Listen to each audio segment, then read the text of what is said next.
तो हम स्टार्ट करते हैं HTML टेबल से।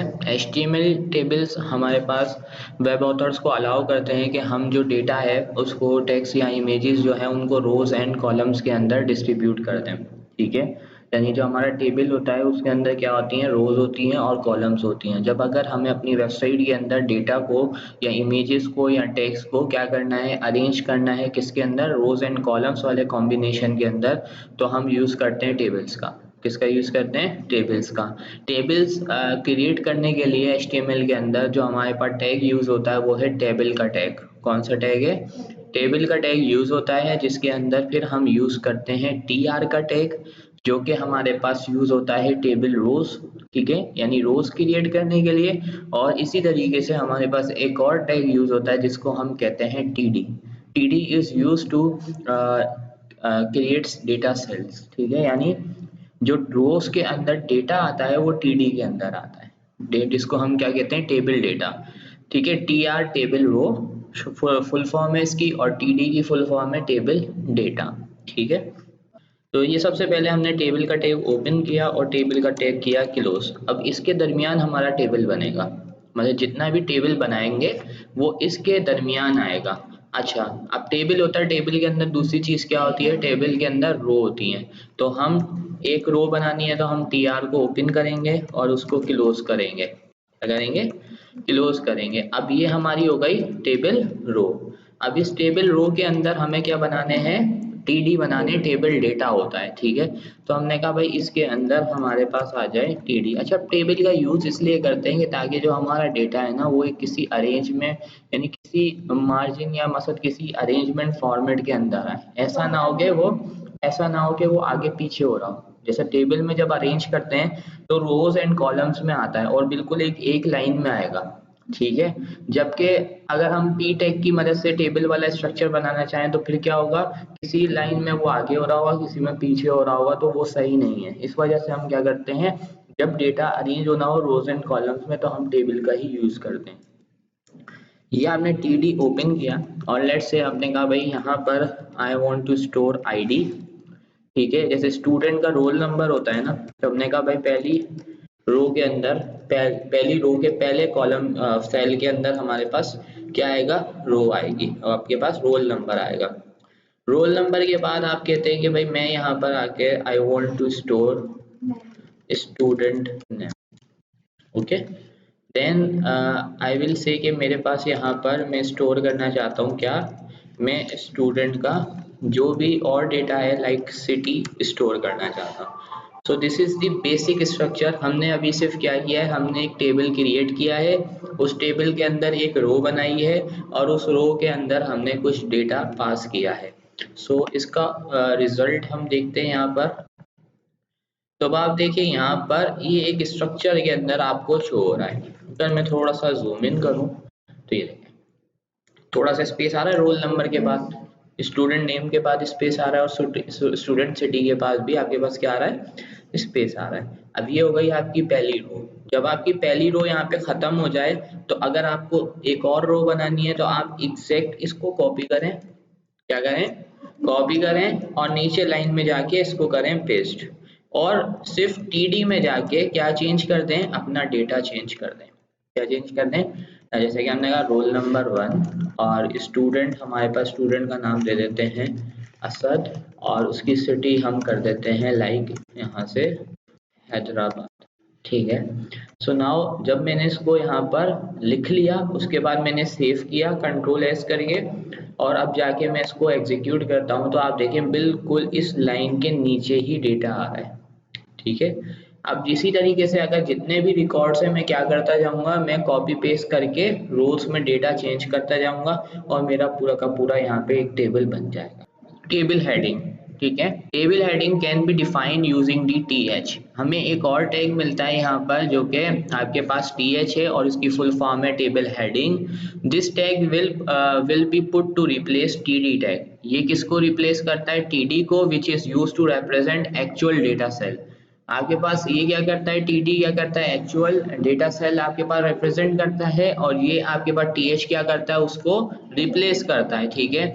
यानी नॉर्मली आप टीएच कहाँ यूज करते हैं, जब आप अपनी टॉप रो बनाते हैं, क्योंकि टॉप रो क्या होती है, वो हेडिंग की तरह आती है, ठीक है, क्योंकि वो क्या होती है, उसके अंदर आपने कॉलम्स डिफाइन किए होते हैं कि ये हमारा डेटा है। जैसे सेकंड रो में आपने देखा मैंने लिखा 1 और उसके बाद मैंने नाम दिया, उसके बाद मैंने सिटी दी।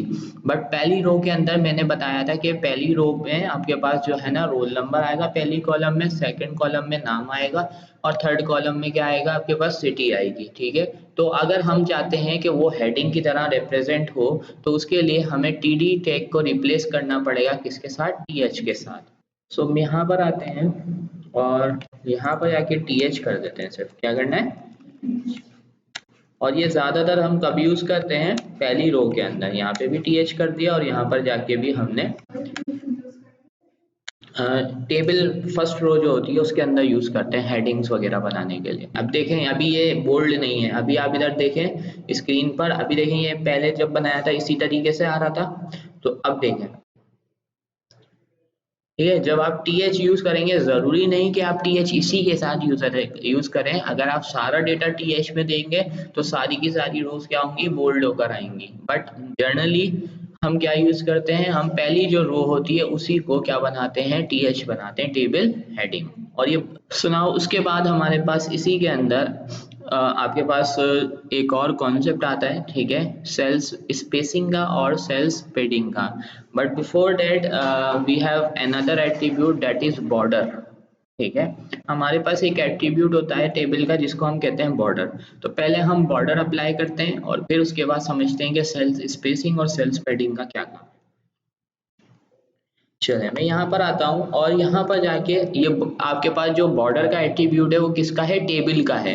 तो टेबल के टैग को मैं स्पेस दूंगा यहाँ पर और मैं लिखूंगा बॉर्डर। अब मुझे बॉर्डर कितना रखना है, यहाँ पर हम पिक्सल्स डिफाइन करते हैं, मुझे 1 पिक्सल का बॉर्डर रखना है, तो मैंने यहाँ पर लिख दिया 1, क्या लिख दिया 1। अब आप देखिएगा जब जाके मैं इसको रन करूंगा तो ये इस तरह से हमारे पास एक बॉर्डर आ जाएगा।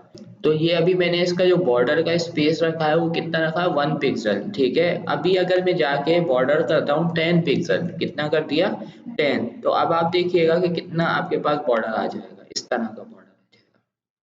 तो जिस तरह की आप वैल्यू बढ़ाते जाएंगे उतना डार्क और उतना थिक आपके पास बॉर्डर ऐड हो जाएगा। अब समझते हैं कि what is cells spacing and cells padding. There are two attributes called cells padding and cell spacing which will use to adjust the white space in your table cells. आपके cells के दरमियान जो स्पेस है उसको control कौन करता है, ये दो एट्रीब्यूट करते हैं। सेल्स स्पेसिंग एट्रीब्यूट क्या डिफाइन करता है कि टेबल की सेल्स के दरमियान कितना स्पेस आएगा, क्या डिफाइन करेगा, टेबल की सेल्स के दरमियान कितना स्पेस आएगा। और सेल पेडिंग ये रिप्रेजेंट करता है कि आपके पास सेल के बॉर्डर्स और कंटेंट के दरमियान विद इन अ सेल कितना स्पेस आएगा या कितना डिस्टेंस आएगा, ठीक है। तो सबसे पहले हम देखते हैं व्हाट इज सेल स्पेसिंग। तो अभी जाके मैं यहाँ पर लिखूंगा सेल स्पेसिंग और मैंने यहाँ पर जाके सेल स्पेसिंग को कर दिया 5, कितना कर दिया 5। तो अभी हम चल के देखते हैं, तो देखें सेल स्पेसिंग का मतलब है कि ये एक पूरी सेल है, ठीक है, रोल नंबर एक सेल है, स्टूडेंट नेम एक सेल है, स्टूडेंट सिटी एक सेल है, हैदराबाद एक सेल है, ये सारी सारी एक एक सेल है। तो इनके दरमियान जब स्पेस क्रिएट करना होता है तो सेल स्पेसिंग यूज करते हैं। अब देखिएगा क्या होगा, मैंने यहां से किया 10, कितना कर दिया 10 के अभी स्पेस है इनके दरमियान, इन दो सेल्स के दरमियान कितना है, अभी कम है, ठीक है। जब मैंने सेल स्पेसिंग बढ़ाता जाऊंगा उतना स्पेस आता जाएगा, देख रहे हैं स्पेस, ये स्पेस किसके दरमियान आ रहा है, ये एक सेल से दूसरे सेल के दरमियान जो स्पेस है वो कहलाता है सेल स्पेसिंग। जितना बढ़ाना चाहें आप बढ़ा सकते हैं। देखें अभी मैंने जूम इन किया हुआ है और जूम आउट करता हूं तो एक्चुअल वेब पेज पे हमें कुछ इस तरह से दिखेगा, ठीक है। चलें मैं सेल स्पेसिंग को अभी हटाता हूँ, सेल स्पेसिंग को मैंने नल किया हुआ है। तो देखिए जब सेल स्पेसिंग को मैंने नल किया हुआ है तो एक्चुअल में हमारा टेबल ऐसे आ रहा था, एक्चुअल में हमारा टेबल इस तरह से आ रहा था। बट हमने क्या किया, हमने इसके अंदर सेल स्पेसिंग इसलिए करी ताकि सेल्स के दरमियान स्पेस आ जाए, आ जाए स्पेस आ जाए। तो इसकी वैल्यू सेट करते वक्त हम ये बताते हैं कि स्पेस कितना रखना है। देखें कि मैं यहाँ पे 25 देता हूँ, कितना दे दिया 25। अब आप देखिएगा हमारे पास कितना स्पेस हो जाएगा, देख रहे हैं। सो ये सेल्स के दरमियान कितना स्पेस होगा, ये आप किसके थ्रू कैटर करते हैं, आप सेल स्पेसिंग के थ्रू करते हैं। तो मैं इसको सिर्फ 5 स्पेस देता हूँ, कितना दिया मैंने 5। अच्छा 5 रखने के बाद मैं करता हूँ इसको सेव, और अभी हमारे पास कुछ इस तरह का रिजल्ट आ रहा है। सेकंड हमारे पास जो एट्रीब्यूट है दैट इज सेल्स पैडिंग। अच्छा अब इसको भी समझें कि सेल्स पैडिंग क्या कहता है। सेल पैडिंग ये कहता है आपके पास, सेल्स पैडिंग, सेल पैडिंग ये कहता है कि आपकी जो एक सेल बनी है, आपके सेल के अंदर जो कंटेंट है, ठीक है, उसके और सेल के दरमियान कितना स्पेस होगा। देखें यहाँ पर मैं सेल्स पैडिंग को करता हूँ 5, कितना दिया है मैंने वैल्यू 5 दी है। अब अंडरस्टैंड करें कि ये एक पूरी सेल है ना ये, ठीक है, और इसके अंदर आपने बॉर्डर ऑन किया हुआ है, तो आपको पता चल रहा है कि भाई आपका सेल, देखें अभी जो सेल है और कंटेंट है बिल्कुल जुड़ा हुआ है बॉर्डर के साथ, क्या हुआ है, फिक्स हुआ हुआ है। अगर आपने इनके दरमियान बॉर्डर और कंटेंट के दरमियान कोई स्पेस क्रिएट करना है या डिस्टेंस क्रिएट करना है, उसके लिए आप सेल्स पैडिंग को यूज करते हैं। अभी मैंने सेल्स पैडिंग को 5 किया है और ओके करते हैं। अच्छा हमारे पास I think spelling cell padding होगा, ठीक है, तो सेल पैडिंग करते हैं। अब स्पेस कहाँ हुआ है, सेल स्पेसिंग किया था तो बाहर की तरफ स्पेस जनरेट हो रहा था, और सेल पैडिंग से इनर कंटेंट और बॉर्डर के दरमियान आपके पास क्या जनरेट हो रहा है, स्पेस जनरेट हो रहा है। क्या जनरेट हो रहा है, स्पेस। अब ये स्पेस कितना बढ़ाना है कितना रखना है, ये आप बताते हैं कि आपको कितना रखना है। So then we have another important topic in the table, that is call span and the row span attributes, ठीक है। You will use call span attribute if you want to merge 2 or more columns into a single column, ठीक है। जब आप एक cell को या दो सेल को मर्ज करना चाहते हैं, मर्ज यानी ज्वाइन करना चाहते हैं, क्या करना चाहते हैं, ज्वाइन करना चाहते हैं, then you use colspan, ठीक है। सिमिलर अगर आप रोज को मर्ज करना चाहते हैं, ज्वाइन करना चाहते हैं, you will use row span. क्या यूज करेंगे आप, रो स्पैन यूज करेंगे। This is the example of the row span and column span. ये देखें, सो फर्स्ट कॉलम में देखें आपके पास सिंगल सिंगल कॉलम्स आ रहे हैं, column 1, column 2, column 3, but here you can notice this is your row, but this row, ये एक्चुअल में 2 रोज है। देखें यहाँ से आपको अगर देखें तो ये 2 रोज हैं, बट ये वाले सेल को मर्ज किया हुआ है और क्या किया हुआ है, रो स्पैन किया हुआ है। क्या किया हुआ है, रो स्पैन किया हुआ है। नीचे वाले को देखें, आपके पास कॉलम्स कितनी थी, 1, 2 और 3, टोटल कॉलम्स कितनी थी, 3 थी। आपने नीचे वाले रो को क्या किया हुआ है, कॉल स्पैन किया हुआ है, और कितना कॉल स्पैन किया हुआ है, 3 का, तो वो पूरी की पूरी सेल ले रहा है। वो क्या ले रहा है, पूरी की पूरी सेल ले रहा है। इसको कहते हैं मर्जिंग, सेल मर्जिंग, ठीक है। यानी आप क्या करते हैं, 2 या 2 से ज्यादा सेल्स को जब मर्ज कर देते हैं, कंबाइन कर देते हैं, तो आपके पास क्या होती है, मर्जिंग होती है। और मर्जिंग आप रो में भी कर सकते हैं और कॉलम में भी कर सकते हैं। जब कॉलम में करेंगे तो कॉल स्पैन का एट्रीब्यूट यूज करेंगे, और जब रो में करेंगे तो आप कौन सा यूज करेंगे, आप रो स्पैन को यूज करेंगे। यहाँ पर देखें ये कोड लिखा हुआ है सामने, इसमें क्या लिखा हुआ है, पहले th बनाया हुआ है आपने, कोई आपने इसके अंदर मर्जिंग नहीं करी, बट आपने सेकंड कॉलम बनाई। जैसे ही आपने अपनी सेकंड कॉलम बनाई तो उसके अंदर आपने कह दिया रो स्पैन 2, कितना कर दिया, रो स्पैन 2।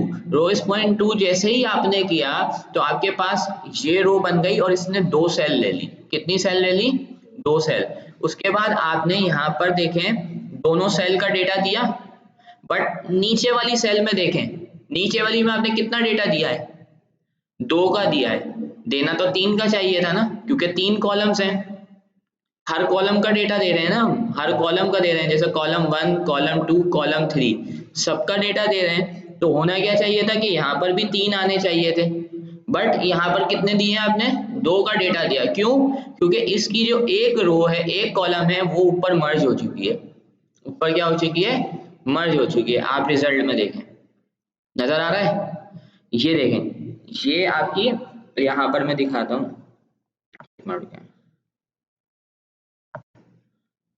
अगर आप देखें this is your second row, ये आपकी सेकेंड रो है। अगर आप यहां से देखें तो ये आपकी क्या है, सेकेंड रो है ना। और अब ये थर्ड रो स्टार्ट हुई है, बट इस थर्ड रो में आपने कितनी सेल कितनी टीडी बनाई है, यहाँ पर आपने 2 टीडी बनाए और यहाँ पर कितने बनाए हैं, 3 बनाए। कितने बनाए, 3। बट यहाँ पर आपने जब रो स्पैन यूज किया तो इस वाले की थर्ड वाले की जो एक रो थी वो इसके अंदर कंबाइन हो गई। क्या हो गई, कंबाइन हो गई।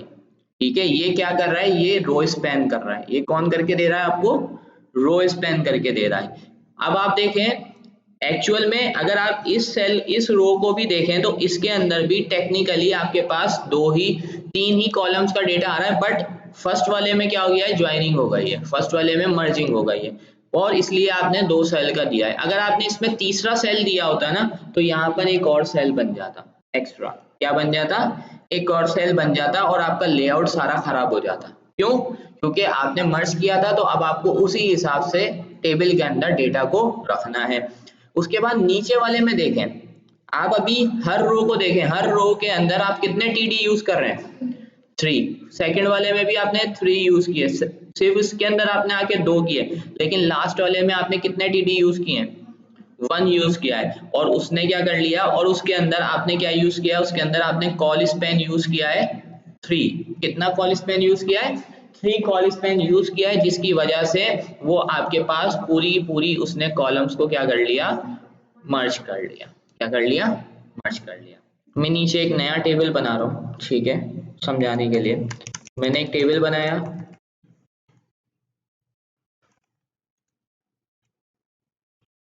दिस इज द टेबल, और इस टेबल के अंदर हमने बनाया यहाँ से एक टीआर, ठीक है, दिस इज द टीआर, और इसके अंदर हमने कहा टीएच यूज कर लेते हैं, ठीक है। और मैंने कहा ये कॉल 1 है, कॉलम 1 है, कौन सी है, कॉलम 1। यहाँ पर आके मैंने टीएच को बंद किया, कॉपी करते हैं और यहाँ पे आके पेस्ट करते हैं इसको, और ये हमारे पास हो गई कॉलम 2 और ये हो गई कॉलम 3। टेबल का बॉर्डर ऑन कर देते हैं ताकि आपको समझ आ जाए कि हमने किस तरह का टेबल ड्रॉ किया है। तो रिफ्रेश करते हैं, ये आपका सेकंड टेबल आ रहा है नीचे। तो इसमें कितनी कॉलम्स बनाई हैं आपने, 3 कॉलम्स बनाई हैं, 3 कॉलम्स बनाई हैं। थोड़ा सा स्पेस देने के लिए मैं यहाँ पर इनके दरमियान एक टैग यूज होता है BR फॉर ब्रेकिंग रो, ठीक है, एक लाइन स्पेस इनके दरमियान क्रिएट करने के लिए हम यूज करते हैं। रिफ्रेश करते हैं तो देखें अभी स्पेस आ रहा है थोड़ा सा इनके दरमियान। अब आते हैं कि हम अपनी सेकंड जो कॉलम है वो डिफाइन यानी सेकंड रो डिफाइन करते हैं। तो हमने TR बनाई एक और उस TR के अंदर हमने लिखा यहाँ पर TD, और इसके अंदर हमने कहा भाई ये हमारी रो 1 है और उसका कॉलम नंबर 1 है। क्या है, कॉलम नंबर 1 है। इसी तरीके का कुछ डेटा हम पास करते हैं इसके अंदर, ठीक है। हाँ क्लोज करेंगे यहाँ पर, ठीक है। ये रो 1 है लेकिन कॉलम नंबर 2 है, रो 1 है कॉलम नंबर 3 है। इसी तरीके से मैंने कॉपी किया और कितनी रोज बना ली, 3 रोज बनाता हूँ अभी मैं, कॉपी पेस्ट। अब यहाँ पर आके ये रो नंबर 2 है, रो नंबर 2 का ही डेटा चल रहा है, और this one is the row number 3। सही है, ये मैंने टेबल बनाया है और अब जाके मैं इसको करता हूँ यहाँ से रिफ्रेश, तो ये टेबल कुछ इस तरह से आ रहा है। ओके ठीक है, मैंने क्या किया है, इस टेबल के अंदर टोटल 4 रोज बनाई हैं। First one is the table header row, और फिर मेरे पास डेटा सेल आ रही है, जैसे कि आ रहा है row number 1 cell column number 1, ठीक है। अब आते हैं मर्जिंग की तरफ। मैंने कहा कि ये वाली जो सेल है, ठीक है, ये मर्ज हो जाए। तो एक काम और कर लेते हैं कि मैं एक और बना देता हूँ ताकि जो है ना फिर हमारे पास वो कॉलम वाला काम भी हो जाएगा, समझ आ जाएगा। इसको मैं कर देता हूँ row number 4, row number 4, row number 4। तो इसको जाके मैं यहाँ से अभी रिफ्रेश करता हूँ और आपको दिखाता हूँ। तो हमारे पास टोटल अब 4 रोज आ रही हैं। कितनी आ रही हैं, 4 रोज आ रही हैं। अब जाते हैं, आप बोलते हैं भाई मुझे इसको, इस सेल को, कौन से वाले सेल को, इस वाले दोनों सेल को मर्ज करना है। क्या करना है, मर्ज करना है। तो मैं क्या करूंगा, क्योंकि रोज को मर्ज करना है तो मैं कौन सा कौन सा मर्जिंग लगाऊंगा, मैं रो स्पैन लगाऊंगा। और कौन से आपके पास रो में लगाना है वो हम बताएंगे। तो अभी आप देखें तो ये बोल रहा है रो नंबर 2 में, किसमें, तो ये कोडिंग रो स्पैन की कोडिंग कहाँ पे होगी, रो नंबर 2 में होगी। कहाँ होगी, तो मैं यहाँ पर आके लिखूंगा रो स्पैन, और कितने कॉलम का स्पैन देना है, 2, यानी इसको और इसको मर्ज करना चाहते हैं, इसको और इसको मर्ज करना चाहते हैं, तो हम यहाँ पे रो स्पैन लिख देंगे 2। कितना लिख देंगे, 2। तो अभी मैं रो स्पैन करता हूँ और उसके बाद इसको करता हूँ रिफ्रेश, तो अभी हमारे पास रो स्पैन, हाँ ये टीआर हमने सारे क्लोज नहीं किए, इस वजह से इशू आ रहा है। ठीक है, तो जो जो भी हमने लास्ट में जब कॉल एक टीआर बनाते हैं तो टीआर क्लोज नहीं किए थे, इस वजह से आपके पास इशू आ रहा था। तो इसको रिफ्रेश करते हैं, अब देखिए। तो मैंने आपको क्या कहा था कि अगर हम रो मर्जिंग सही से नहीं करेंगे तो आप देखो ये सेल एक तरफ भाग गया। अब आपने इसको तो मर्ज कर दिया ना, तो आपका रो 3 कॉलम 1 खत्म हो गया है। क्या हो गया है, खत्म हो गया। और वो कहाँ भाग गया, आगे की साइड भाग गया। क्योंकि जब आपने इसको मर्ज कर दिया तो इसका मतलब ये है कि जब आपने इसको मर्ज किया तो यहाँ पर कोई ऐसा डेटा आएगा जो इस कॉलम से बिलोंग करता है, इन दोनों रोज से बिलोंग करता है। ठीक है, तो अब आपके पास एक सेल आपने एक्स्ट्रा बना दिया। क्या कर दिया है, एक सेल एक्स्ट्रा बना दिया है, और वो कौन से वाले में, रो 3 के अंदर। किसके अंदर, 3rd रो के अंदर। तो अगर आप 3rd रो में जाकर ये फर्स्ट वाला डेटा रिमूव कर देंगे तो आपका स्ट्रक्चर बिल्कुल एक्यूरेट आ जाएगा। आ गया, तो ये आपके पास क्या हो गया, आपने रो स्पैन किया है। क्या किया है, रो स्पैन किया। अब आते हैं कॉल स्पैन। क्या होता है कि मुझे इस पूरी कॉलम को ना एक ही बनाना है। जैसे मुझे नीचे लिखना है this is the end of table. क्या लिखना है, this is the end of table. अगर मैं एक सेल बनाऊंगा ना, जैसे कि अभी देखें, अभी मैं इधर से ये 2 सेल रिमूव करता हूँ और लास्ट वाली रो के अंदर जाके क्या लिखता हूँ, this is end of table. क्या हमने कहा, ये जो है आपके पास एंड ऑफ टेबल है। मैं जाके यहाँ से रिफ्रेश करता हूँ तो आप देखें ये बुरा लग रहा है ना, नीचे ऐसा होना चाहिए ना कि ये पूरा यहाँ तक आए। तो ये क्या कर रहा है, ये सिर्फ इतनी ही रो ले रहा है। क्या ले रहा है, इतनी ही रो ले रहा है, और आपकी जो ऊपर वाली रो है उसको भी खराब कर रहा है, उसके भी स्ट्रक्चर को खराब कर रहा है, यानी बहुत ज्यादा स्पेस ले रहा है ये तो आप क्या कर सकते हैं, जब आपको पता है कि इसके बाद ना कॉलम 2 में कोई डेटा आएगा ना कॉलम 3 में डेटा आएगा, तो आप इसको मर्ज करवा सकते हैं। क्या करवा सकते हैं, मर्ज करवा सकते हैं। और यहाँ पर जो आपके पास स्पैन लगेगा वो कौन सा लगेगा, कॉल स्पैन लगेगा। कौन सा लगेगा, क्योंकि उसी रो के अंदर आप कॉलम्स को मर्ज करना चाह रहे हैं। तो आप लगाएंगे कॉल स्पैन इक्वल्स टू, कितना कॉल स्पैन लगेगा, 3 कॉलम्स है तो आप लगाएंगे 3, और 3 लगा के इसको यहाँ से आप रिफ्रेश करें तो आपके पास, हमने सेव नहीं किया, इसको सेव करते हैं और यहाँ से जाके ये वाला टी आर कहाँ गया, इसका टी आर ओपन नहीं किया, इसका टी आर ओपन करते हैं और कॉल स्पैन कहाँ लगाएंगे, टी में लगाएंगे। ठीक है, हमने टी आर में लगा दिया था। तो रिफ्रेश करते हैं इसको, ये देखिए वो पूरा एक सेल बन गया। पहले बॉर्डर कहाँ तक आ रहा था इसका, यहाँ तक आ रहा था सिर्फ। ठीक है, अब ये बॉर्डर कहाँ चला गया। तो we can also use a background on table. ठीक है, हम टेबल के ऊपर बैकग्राउंड भी लगा सकते हैं। उसके लिए जो हमारे पास एट्रीब्यूट यूज होता है वो है बीजी कलर। कौन सा है, बीजी कलर। तो अगर आपको कोई बैकग्राउंड कलर लगाना है, ठीक है, किसी सेल के ऊपर या होल टेबल के ऊपर, तो आप क्या यूज करेंगे, बीजी कलर एट्रीब्यूट को यूज करेंगे। और अगर आपने कोई इमेज वगैरह लगानी है तो उसके लिए आप यूज करते हैं बैकग्राउंड। क्या यूज करते हैं, बैकग्राउंड यूज करते हैं। You can also set border colour also using border colour attribute. आप बॉर्डर कलर के थ्रू जो है ना क्या कर सकते हैं, बॉर्डर का कलर भी स्पेसिफाई कर सकते हैं। नोट यहाँ पर एक लिखा हुआ है, the BG colour background and border colour attribute depreciated in HTML5 do not use this attributes. ठीक है, जनरली आप इन एट्रीब्यूट्स को आप आजकल यूज नहीं करते HTML5 के अंदर। ठीक है, बट पहले ही आपके पास एट्रीब्यूट्स यूज होते थे। ठीक है, ये डेप्रीशिएट हो गए।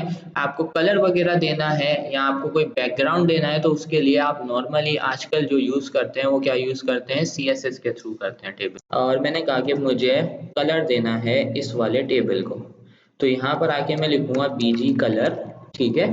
और मैंने कहा मुझे इसको ग्रीन कलर देना है, क्या देना है, ग्रीन कलर। तो BG कलर के अंदर जाके मैंने ग्रीन लिखा, तो ये देखिए क्योंकि मैंने टेबल के ऊपर लगाया है ना। अगर आपने कहा कि भाई मुझे यही कलर जो है वो सिर्फ एक सेल पे चाहिए, यानी मुझे इस पे चाहिए, कॉलम 1 पे, किस पे चाहिए, कॉलम 1 पे, तो आप कॉलम 1 पे जाके लगा देंगे तो सिर्फ कॉलम 1 पे कलर आएगा। इसी तरीके से आपके पास एक और एट्रीब्यूट है जिसको हम कहते हैं बैकग्राउंड, ठीक है। बैकग्राउंड से क्या होता है, कोई ना कोई इमेज अगर आपको इसके ऊपर लगानी है तो वो आप लगा सकते हैं। तो this is the background image, और मैं सबसे पहला काम क्या करूंगा, वो बैकग्राउंड इमेज जाकर जिस फोल्डर में मैं काम कर रहा हूँ उस फोल्डर में कॉपी कर दूंगा, ठीक है। उस फोल्डर में मैंने कॉपी कर दिया क्योंकि रिलेटिव पाथ देना है मुझे, ठीक है। तो उसके बाद what I have to do कि मैं यहाँ पर आऊंगा और यहाँ पर आके अब मुझे यहाँ पर जो मिलेगा वो ये है बैकग्राउंड, ठीक है। मैं लिखूंगा प्रॉपर्टी, आपके एट्रीब्यूट का नाम है बैकग्राउंड, और उसके बाद यहाँ पर आके आप उसकी वैल्यू बता देंगे। तो आपने कहा भाई बैकग्राउंड लगा दो और इमेज का नाम है बैकग्राउंड डॉट जेपीजी, क्या नाम है, डॉट जेपीजी। चले अब हम इसको रन करते हैं, देखते हैं। टेबल की हाइट और विड्थ, ये भी आपके पास क्या मिलते हैं, ये भी एट्रीब्यूट्स हैं आपके टेबल के, table height and table width. You can set the table height and width. अगर आपको लग रहा है कि भाई मेरे पास टेबल के अंदर डेटा कम है, ठीक है, और मैं चाहता हूँ कि उसका साइज बड़ा हो जाए ताकि वो विजिबल हो, स्क्रीन में वो सही से दिख नहीं रहा, बहुत छोटा छोटा दिख रहा है, तो हम उसकी हाइट और विड्थ भी सेट कर सकते हैं अपने हिसाब से। हाइट और विड्थ से हम ये डिफाइन कर सकते हैं कि वो पेज के ऊपर कितना ज़्यादा शो होगा या कितना वो एरिया कवर करेगा। उसके बाद हमारे पास यहाँ पर एक और टैग यूज होता है जिसको हम कहते हैं कैप्शन। क्या कहते हैं, कैप्शन। अगर हम टेबल की कोई कैप्शन देना चाहते हैं, जैसे कि हमने जो टेबल बनाया है वो स्टूडेंट मार्कशीट है या सैलरी शीट है, तो हम ऊपर कैप्शन देना चाहते हैं, तो अगर हम हेडिंग देना चाहते हैं उस टेबल की तो हम कैप्शन का टैग यूज कर सकते हैं। क्या यूज कर सकते हैं, यहाँ से जाते हैं और इसकी हाइट और विड्थ देते हैं। अभी देखें अगर मैं टेबल को यहाँ से बंद करता हूँ तो टेबल का एक्चुअल साइज ये है हमारे वेब पेज का, ठीक है ना। अभी आप देखें टेबल बहुत छोटा आ रहा है ना, तो मैंने कहा भाई टेबल का साइज इंक्रीज करना है, तो उसके लिए मैं क्या करूंगा, विड्थ और हाइट यूज करूंगा। तो इस एट्रीब्यूट के बिल्कुल बराबर में मैं जाके लिख देता हूँ विड्थ। क्या दे दी मैंने कहा विड्थ कर दो इसकी 500, कितनी कर दो 500, और हाइट इसकी कर दो, हाइट भी इसकी 400 कर दो, हाइट कितनी कर दो। तो अब आप जाके देखिएगा कि इसका साइज इंक्रीज हो जाएगा, हो गया साइज इंक्रीज। तो आप क्या कर सकते हैं, आप टेबल का साइज भी इंक्रीज करवा सकते हैं। देन हमने अभी देखा कि हमारे पास एक और टैग यूज होता है जिसको हम कहते हैं कैप्शन, ठीक है। तो अगर हम कैप्शन यूज करना चाहते हैं तो हम यहाँ पर आके कैप्शन दे देते हैं, जैसे कि हमने लिखा कैप्शन, और कैप्शन के अंदर हमने लिख दिया कि ये जो हमारे पास टेबल है इसके अंदर हम क्या पढ़ रहे हैं, हम रो स्पैन और कॉल स्पैन पढ़ रहे थे, row span and col span. ये स्पैनिंग हमने हेडिंग दे दी इसके अंदर। तो हेडिंग देने के बाद अब हम आते हैं तो देखें क्या होगा, ये ऊपर एक इसके इस तरह से लाइन आ जाएगी, ये होता है कैप्शन। फिर कैप्शन को आप डिजाइन कर सकते हैं, कैप्शन के अंदर H1 H2 हेडिंग यूज कर सकते हैं। So tables can be divided into 3 portion. Basically आपका जो टेबल है ना उसको आप 3 पोर्शन के अंदर डिवाइड कर सकते हैं। One is the table header, second is the table body, and third is the table footer.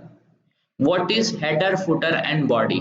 So header means starting of the table, यानी जो भी हेडिंग्स वगैरह आप रखना चाहते हैं उसके ऊपर एक टैग बना दें टी हेड। क्या बना दें, टी हेड। तो वो सारा का सारा डेटा हमेशा कब शो होगा, starting of the table use होगा। कहाँ पर नजर आएगा, टेबल के स्टार्ट में नजर आएगा। जो भी डेटा आप बॉडी के अंदर रखेंगे वो मिडिल में हेडर के बाद आता है, ठीक है। और फुटर क्या होता है, हमेशा लास्ट में आता है। फुट क्या होता है, जैसे कि हमारी बॉडी है ना, हम हेड हमारा स्टार्ट हो रहा है, फिर हमारी बॉडी आ रही है और फिर हमारा क्या आ रही है, फुट आ रही है। तो आपके टेबल के अंदर भी यही है, हेड से स्टार्ट होगा, बॉडी पे आएगा और नीचे क्या पे जाएगा, फुटर में जाएगा। तो लॉजिकली वैसे आपने अभी भी जो टेबल हमने बनाया वो भी ठीक है, ठीक है, लॉजिकली वो टेबल भी ठीक है, but for the sake of आप कह सकते हैं कि अगर हम जो है ना यहाँ पर स्ट्रक्चर को फॉलो करें जो कि प्रैक्टिस यूज होती है, तो उसके अंदर आप बेसिकली अपने टेबल्स को टेबल हेड, टेबल बॉडी और टेबल फुटर के अंदर ही क्या करते हैं, सेपरेट करते हैं। मैं आपको बता देता हूँ कि अभी हमने जो टेबल बनाया है तो उसके अंदर हम टेबल हेड का यूज करेंगे, टेबल फुटर का यूज करेंगे और टेबल बॉडी का यूज करेंगे। ये जो जहाँ पे टी एच आ रहा है ना, दिस इज योर हेड, ठीक है, ये कुछ आपके पास फॉर्मेटिंग करके नहीं देंगे, सिर्फ पोर्शंस को डिवाइड करने के लिए यूज करते हैं, अंडरस्टैंडिंग देने के लिए कि कल को अगर आपकी वेबसाइट को या आपके टेबल को आके मैं चेक करता हूँ, आप एक वेबसाइट डिजाइनर है, कोई और दूसरा वेबसाइट डिजाइनर आके देखता है उस टेबल को, तो वो इजीली समझ जाएगा कि ये डेटा हेडर का है, ये बॉडी का है और ये फुटर का है, ठीक है, सिर्फ अंडरस्टैंडिंग के लिए देते हैं। तो मैंने यहाँ पर दिया टी हेड, ठीक है, टी हेड मेरा कहाँ खत्म हो रहा है, ये हेडर यहीं पे खत्म हो गया, एक ही रो है ना हमारी, तो हमने उसको टी हेड में रख दिया, कहाँ रख दिया, यहाँ से टी हेड स्टार्ट किया तो ये टी हेड हो गया। उसके बाद जितनी भी कॉलम्स बनी हुई है वो सारी की सारी क्या है, मेरी बॉडी है, तो मैंने यहाँ से टी बॉडी को स्टार्ट किया, इसको स्टार्ट किया टी बॉडी को, और टी बॉडी मेरी हो गई यहाँ तक, क्योंकि एंडिंग वाला हमारा फुटर बन जाएगा, ठीक है। तो मैंने कहा टी बॉडी हमारी यहाँ पर हो गई खत्म और ये हमारा फुटर है, तो हमने कह दिया टी फुट, ठीक है, इधर हमने यूज कर लिया टी फुट और यहाँ पर आके टी फुट को हमने कर दिया बंद। तो हमारे पास ये हमारा क्या बन गया, एक पूरा का पूरा टेबल क्रिएट हो गया।